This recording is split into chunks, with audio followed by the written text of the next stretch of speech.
Saber de dónde venimos es importante para saber a dónde vamos. Repasamos aspectos atractivos de la historia en Tarde Random.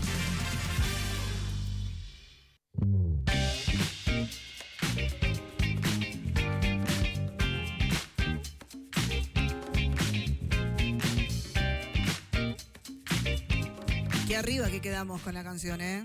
Estábamos a los altos acá con el Pipi. Sin duda, le digo. Menos mal que no está la cámara activada cuando hay música así en el streaming, porque si no, hubiera sido el desparramo. El desparramo hacemos, le digo. Pero bueno, vamos a irnos a lo que acaba de presentar nuestro operador y es nuestro bloque de historia para recorrer un poco más, ¿sí? Lo que ha pasado en el mundo hace muchos años atrás y que ha sido marca, ¿no? Que ha dejado en un montón de decisiones que se tomaron a lo largo del tiempo. Y ya la tenemos a ella conectada con nosotros y la saludamos y le damos la bienvenida a Paola Figueroa, nuestra historiadora. Pao, ¿cómo va? Buenas tardes. Hola, buenas tardes. ¿Cómo estás? ¿Cómo están todos? Bien, bien, y con ganas de escuchar muchas cosas que como decía, siempre han hecho, ¿no? Han dejado esa marca, sucesos que han sido sumamente importantes, como lo que sucedió el 14 de julio, ¿no? El aniversario de la Revolución Francesa, nada más ni nada menos. Nada más ni nada menos, sí. Siempre lo hemos hablado con ustedes y con los que nos escuchan, que a veces las efemérides nos van marcando como un calendario para poder charlar. Sí. Y bueno, en este caso el 14 de julio, así como hablamos el 9 de julio de nuestra independencia, el 14 de julio es una fecha interesante. La Revolución Francesa como proceso histórico es interesante por muchas razones. Uh-huh.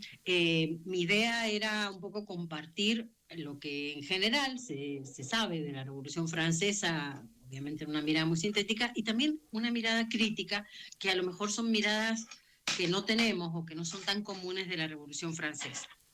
Para los que nos escuchan, para vos, Nati, Osvaldo, que sé que también está por ahí, sí. La Revolución Francesa, junto con la Revolución Industrial, son dos procesos históricos que los historiadores europeos establecieron como una bisagra entre lo que era la etapa de la historia moderna y el inicio del mundo contemporáneo. Esta decisión, que es una decisión académica, una decisión intelectual, ha sido sostenida ya hace más de 200 años por el resto de las escuelas historiográficas, ¿no? Sí. Me refiero principalmente a las que estamos en América y a algunas de las escuelas historiográficas africanas también. Digo, hago la diferencia porque no es lo mismo mirar los procesos desde Europa que mirarlos desde América, que mirarlos desde África o del sudeste asiático. Siempre la perspectiva es distinta. Yo siempre intento compartir lo más que se pueda, digamos, ¿no? Como para que tengamos más herramientas de análisis. Estos historiadores establecen esto como la doble revolución burguesa, porque estas dos revoluciones tuvieron como actor principal a un grupo social típico de Europa, que había nacido a fines de la Edad Media, imagínense allá por el siglo XIII, XIV, y estamos hablando de el 14 de julio de 1789, estamos hablando de fines del siglo XVIII, uh-huh. Estamos hablando de un grupo social entonces que tiene unos 400, 500 años de historia en Europa, que se dedicaba principalmente al comercio, bueno, a los comerciantes europeos. Estos comerciantes que habían ido creciendo en importancia cuantitativa, pero sobre todo cualitativa, porque manejaban las grandes rutas comerciales del planeta a partir del siglo XV, cuando se invade América y se terminan, digamos, de conformar esas rutas marítimas, es este grupo social, serían como los dueños de los barcos, los dueños de las grandes empresas marítimas, uh-huh. Los que van teniendo no solo un prestigio social, sino económico. Y por lo tanto esa situación, digamos, de aumentar su estatus social y económico, les permite acercarse a las monarquías absolutas, ¿no? A la nobleza, que en Europa es la que detentaba hasta ese momento el poder político y el poder económico. ¿Qué hace esta burguesía con la Revolución Francesa? pone en jaque a la nobleza, porque la burguesía va a ir a plantearle a la nobleza que si ellos son los que están sosteniendo a la nobleza hace 400 años, económicamente, son los que están asumiendo los desafíos económicos en el mundo, sosteniendo a la monarquía española, a la monarquía francesa, a la británica, a la de Países Bajos. Bueno, ellos ahora quieren el Estado. O sea, es decir, tenemos el poder económico, ahora vamos por el poder político. Claro. Esta idea, digamos, ¿no? Es como una cosa que no está muy explícita como en los libros, pero es esa, ¿no? Es movilizar, hacer una argumentación filosófica, una argumentación ideológica sobre los intereses, sobre la importancia de los derechos individuales de las personas, y reconocer que entre esos derechos individuales y naturales, o sea, por el solo hecho de ser seres humanos teníamos, que eran como la libertad y la igualdad, van a ir como obviamente destruyendo las bases de lo que era la monarquía absoluta, que tiene que ver con los privilegios. Claro. Hay un grupo social privilegiado que es el que detenta el poder y el resto tiene que como que avenirse a esa jerarquía. Lo que hace la burguesía es invertir la torta, es decir, no, el poder lo tenemos nosotros, que somos el pueblo, que somos los trabajadores. Que sostenían todo, básicamente. Y sostenían todo. Entonces ahora queremos el poder político también, porque si nosotros somos los que pagamos los impuestos, somos los que trabajamos, bueno, queremos el Estado. Eso fue lo que dio origen a lo que nosotros conocemos como el Estado liberal. ¿Por qué? Porque está sostenido en el principio ideológico y político de las libertades individuales.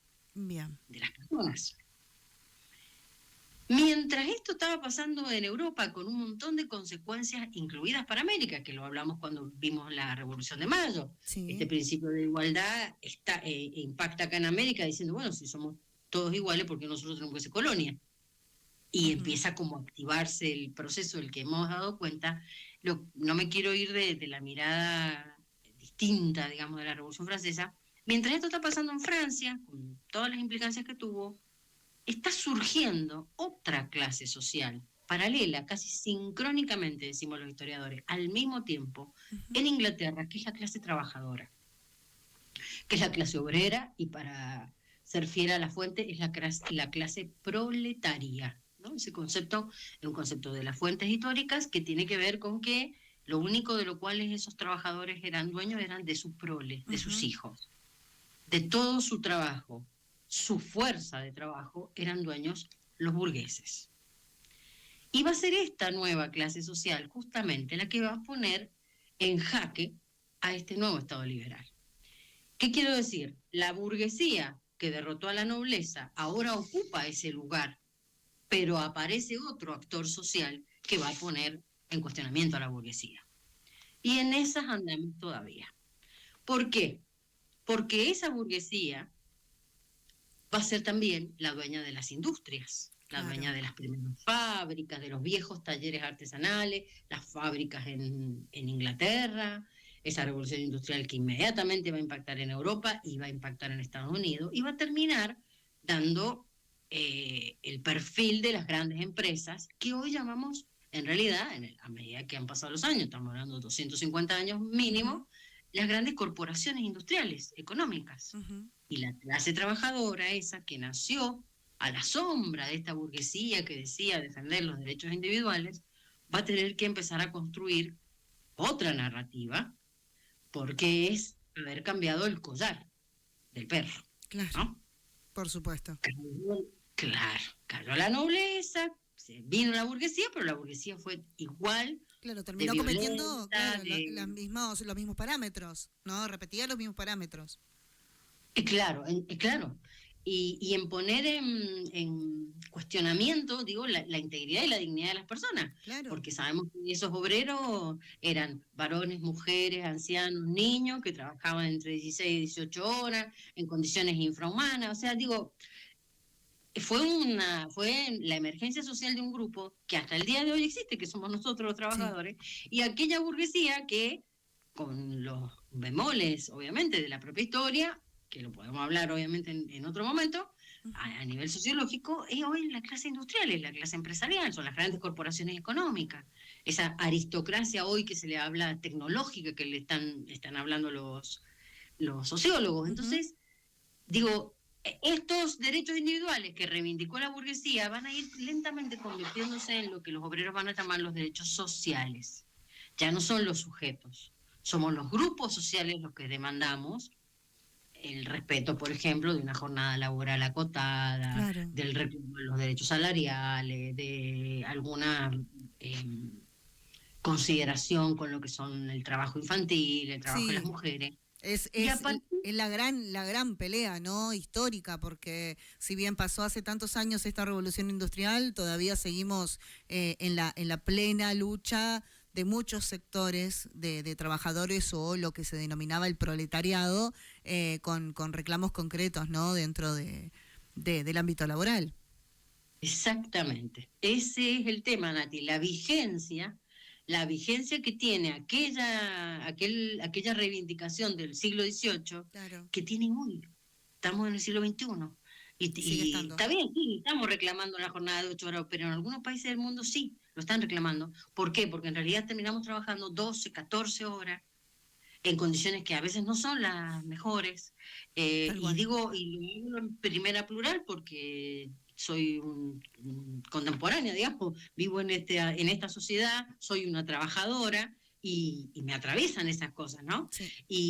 Y seguimos peleando por eso, digamos, ¿no? Por ahí, bueno, ya hablamos de obras sociales, en el siglo XVIII ni se pensaba eso, No. esos fueron grandes avances que hizo el movimiento de los trabajadores, el movimiento obrero, Ujú. que podemos ir bien, en algún momento ir contando lo que es la historia de este movimiento obrero, porque no es lo mismo lo que pasó en Europa que lo que va a ir pasando Claro, por en supuesto. América, lo que va a pasar en África, pero en la matriz general de pensamiento de los grupos sociales estamos en la misma.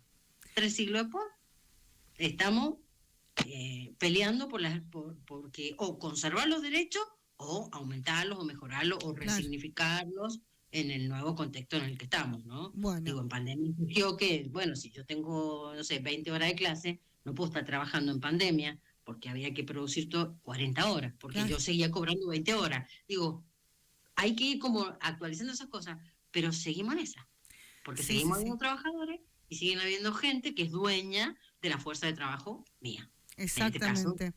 Bueno, me parece que esto da para que lo sigamos ya la próxima semana, porque sí, creo que hay que darle una continuidad, ¿no? Un hilo a todo lo que venimos hablando. Así que dale, Pau, te esperamos entonces el próximo jueves para un continuar. gusto. Dale, muchísimas Un gracias, gusto. un abrazo muy grande. Gracias, cariño a todos. Buen fin de semana. Igualmente. Paula Figueroa, nuestra historiadora, ¿sí? Empezando a recorrer temas que son fuertes desde lo social, ¿sí? Como es el caso de la Revolución Francesa y la Revolución Industrial, que fueron marcadas